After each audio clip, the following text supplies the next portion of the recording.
நீங்கள் பார்த்துக் கொண்டிருப்பது AJK டிவியின் புதுவை மாலை. வணக்கம். சென்னை உயர்நீதிமன்ற உத்தரவுப்படி கெம்பேப் தொழிற்சாலையில் பாதுகாப்பு ஏற்பாடுகள் குறித்த ஆய்வு அறிக்கையை நிபுணர்கள் உயர்நீதிமன்றத்தில் சமர்ப்பித்தனர். புதுவை காலாப்பட்டு கெம்பேப் தொழிற்சாலையில் கடந்த ஜனவரி மாதம் 26ஆம் தேதி ஏற்பட்ட வாயு கசிவினால் பொதுமக்கள் பாதிக்கப்பட்டனர். இதனால் தொழிற்சாலையை மூட மாவட்ட நிர்வாகம் உத்தரவிட்டது. மேலும் மாசு கட்டுப்பாட்டு குழுமம் சுற்றுச்சூழல் பாதுகாப்பு சட்ட விதிகளின்படி தொழிற்சாலையை மூட ஆணையிட்டு வாயு கசிவிற்கான காரணத்தை அறிய நிபுணர்கள் குழுவை அமைத்தது. இதனிடையே மூடுதல் ஆணையை எதிர்த்து கெம்பேப் நிறுவனம் சென்னை உயர்நீதிமன்றத்தில் வழக்கு தொடுத்தது. வாயு கசிவின் காரணத்தை பற்றி நிபுணர்கள் குழு அளித்த அறிக்கை சென்னை உயர்நீதிமன்றத்தில் சமர்ப்பிக்கப்பட்டது. இருதரப்பு வாதங்களை கேட்ட உயர்நீதிமன்றம் நிறுவனம் செய்துள்ள பாதுகாப்பு ஏற்பாடுகள் குறித்து ஆய்வு அறிக்கையை சமர்ப்பிக்க உத்தரவிட்டது. இதன்படி கலெக்டர் ராகேஷ் சந்திராவின் உத்தரவின் பேரில் கடந்த 22 மற்றும் 23ஆம் தேதி தொழிற்சாலை திறக்கப்பட்டது. அங்கு நிபுணர்கள், அரசு அதிகாரிகள் அதிரடியாக ஆய்வு நடத்தினர். பின்னர் அந்த அறிக்கையை சென்னை உயர்நீதிமன்றத்தில் தாக்கல் செய்தனர். புதுவையில் பணிநீக்கம் செய்யப்பட்ட பாசிக் வவுச்சர் ஊழியர்கள் மீண்டும் பணியில் அமர்த்த வேண்டும் என வலியுறுத்தி தர்ணா போராட்டத்தில் ஈடுபட்டனர். பணிநீக்கம் செய்யப்பட்ட பாசிக் வவுச்சர் ஊழியர்களை மீண்டும் பணியில் அமர்த்த வேண்டும் என வலியுறுத்தி பாசிக் தினக்கூலி மற்றும் ஊழியர்கள் முன்னேற்ற சங்கம் மற்றும் வவுச்சர் ஊழியர் போராட்டக் குழுவினர் தொடர் தர்ணா போராட்டத்தில் ஈடுபட்டனர். போராட்டத்திற்கு அரசு ஊழியர்கள் சங்கங்கள் கூட்டமைப்பு பொதுச் செயலாளர் சேஷாச்சலம் தலைமை தாங்கிட பாசிக் தினக்கூலி மற்றும் ஊழியர்கள் முன்னேற்ற சங்க பொதுச் செயலாளர் ஜெயகாந்தன் முன்னிலை வகித்தார். போராட்டத்தில் சுதர்சனா, பரிமளரங்கன், மாசிலாமணி உள்ளிட்ட பல நிர்வாகிகள் வாழ்த்துரை வழங்கினர். தொடர் தர்ணா போராட்டத்தில் பாசிக் ஊழியர்கள் திரளாக கலந்து கொண்டு தங்கள் கோரிக்கையை வலியுறுத்தி ஆர்ப்பாட்டம் செய்தனர். அரசு மகப்பேறு மருத்துவமனை எதிரே ஆம்பூர் சாலையில் உள்ள திறந்தவெளி வாய்க்காலிலிருந்து அதிக அளவில் துர்நாற்றம் வீசுவதால் மக்களுக்கு தொற்றுநோய் பரவும் அபாயம் உள்ளது. புதுவை ஆம்பூர் சாலையில் அரசு மகப்பேறு மருத்துவமனை உள்ளது. இதன் அருகே சட்டசபை அரசு மருத்துவமனை உள்ளது. எனவே இங்கு புதுவை மட்டுமல்லாது தமிழகத்தைச் சேர்ந்த நோயாளிகள் அதிகம் பேர் தினந்தோறும் வருகின்றனர். இந்த மருத்துவமனைக்கு எதிரில் திறந்தவெளி வாய்க்கால் உள்ளது. இதன் ஒரு பக்கம் மூடப்பட்டு கடைகள் அமைக்கப்பட்டிருந்தாலும் மறுபக்கம் திறந்து காணப்படுகிறது. மேலும் இந்த வாய்க்காலுக்கு அருகில் உள்ள கடைகளிலிருந்து வெளியேறும் கழிவுகள் மற்றும் பல்வேறு பகுதியிலிருந்து வாய்க்கால் மூலம் வரும் கழிவுகள் அனைத்தும் வெளியேற முடியாமல் அடைத்துக் கொண்டிருப்பதால் துர்நாற்றம் வீசுகிறது. இந்த துர்நாற்றம் மற்றும் சுகாதார கேட்டினால் நோயாளிகள் மற்றும் பொதுமக்கள் என அனைவருக்கும் நோய் பரவும் அபாயம் உள்ளது. எனவே பொதுமக்களின் நலன் கருதி திறந்திருக்கும் வாய்க்காலின் மேல் பகுதியை மூட அரசு நடவடிக்கை எடுக்க வேண்டும். 5 நாள் தேடுதல் வேட்டைக்கு பிறகு அருணாச்சல பிரதேச முதல்வர் டோர்ஜி காண்டுவின் உடல் கிழக்கு பூட்டான் அருகே ஜிங் என்ற இடத்தில் கண்டெடுக்கப்பட்டது.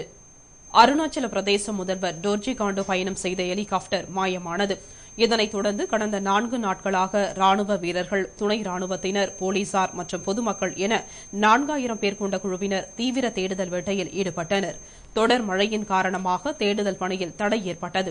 இந்நிலையில் சுகாய் போர் விமானம் எடுத்த படத்தின் மூலம் பூட்டான் எல்லைப் பகுதியில் ஹெலிகாப்டரின் பாகங்கள் கிடப்பது கண்டறியப்பட்டது.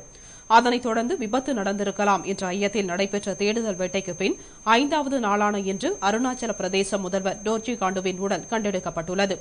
அவருடன் பயணம் செய்த மேலும் 4 பேரின் உடல்களும் கண்டெடுக்கப்பட்டுள்ளது. விபத்து நடந்து 5 நாட்களுக்கு பின் உடல் கண்டெடுக்கப்பட்டுள்ளதால் உடல் மிகவும் சிதைந்து காணப்பட்டது. இதனிடையே முதல்வரின் மரணம் குறித்த செய்தி வெளியானவுடன் அருணாச்சல பிரதேச மக்கள் ஆழ்ந்த துக்கத்தில் மூழ்கினர்.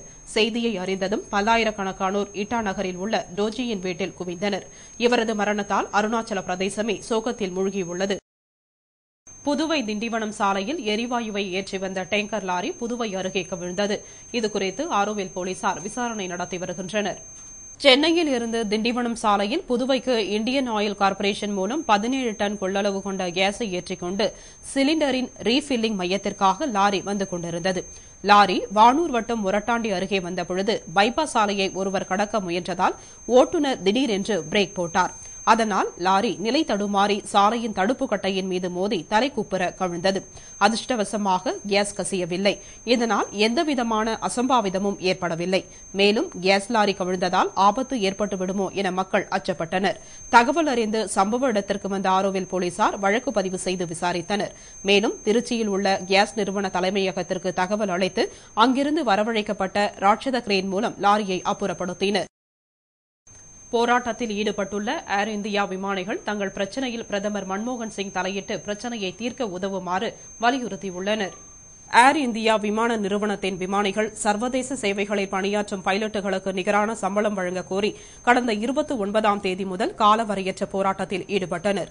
இது தொடர்பாக நிறுவனம் தொடர்ந்த வழக்கில் நீதிமன்றம் வேலைநிறுத்தத்திற்கு தடை விதித்தது. மேலும் போராட்டத்தை கைவிட்டு பணிக்கு திரும்பும் வரை பேச்சுவார்த்தைக்கு இடமில்லை என்று ஏர் இந்தியா நிர்வாகம் திட்டவட்டமாக தெரிவித்தது. மேலும் பைலட் சங்க நிர்வாகிகள் 6 பேர் மீது நீதிமன்ற அவமதிப்பு வழக்கு தொடர்ந்தது. ஆனால் அதன் பிறகும் பைலட்டுகள் போராட்டத்தை தொடர்ந்தனர். இதனால் 165 விமான சேவைகள் ரத்து செய்யப்பட்டன. இதனால் நஷ்டம் 60 கோடியை தாண்டியுள்ளது. இந்நிலையில் தங்கள் பிரச்சினையில் தலையிட்டு பிரச்சினையை தீர்த்து வைக்குமாறு பைலட் சங்க நிர்வாகிகள் பிரதமர் மன்மோகன் சிங்கிற்கு கடிதம் அனுப்பினர். இதனிடையே பைலட் மீதான நீதிமன்ற அவமதிப்பை விசாரித்த டெல்லி உயர்நீதிமன்றம் வர்த்தக பைலட் சங்கத்தின் 9 முக்கிய நிர்வாகிகளுக்கு நோட்டீஸ் அனுப்ப உத்தரவிட்டது. இந்நிலையில் பைலட்டுகளுடன் பேச்சுவார்த்தை நடத்த ஏர் இந்தியா நிர்வாகம் இறங்கி வந்துள்ளது.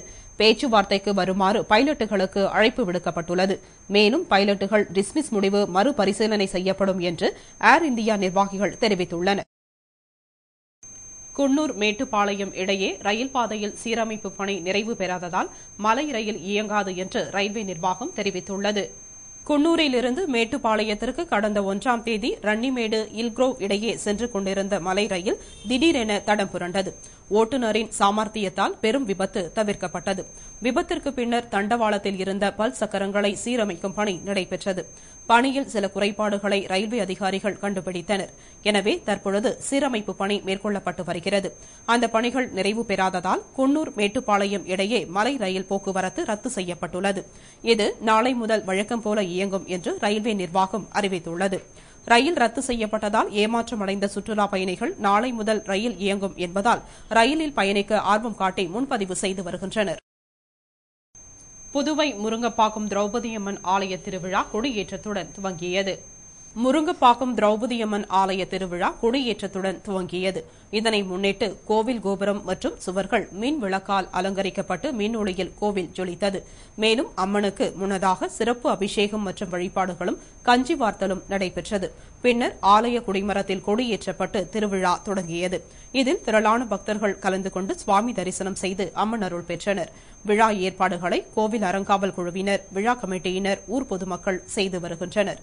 திருவிழாவில் முக்கிய விழாக்களாக கரக திருவிழா, முத்து பல்லக்கு, தீமிதி விழா, தெப்பல் மற்றும் ஊஞ்சல் விழா ஆகியவை நடைபெறவுள்ளது. இத்துடன் செய்திகள் நிறைவடைந்தன. வணக்கம்.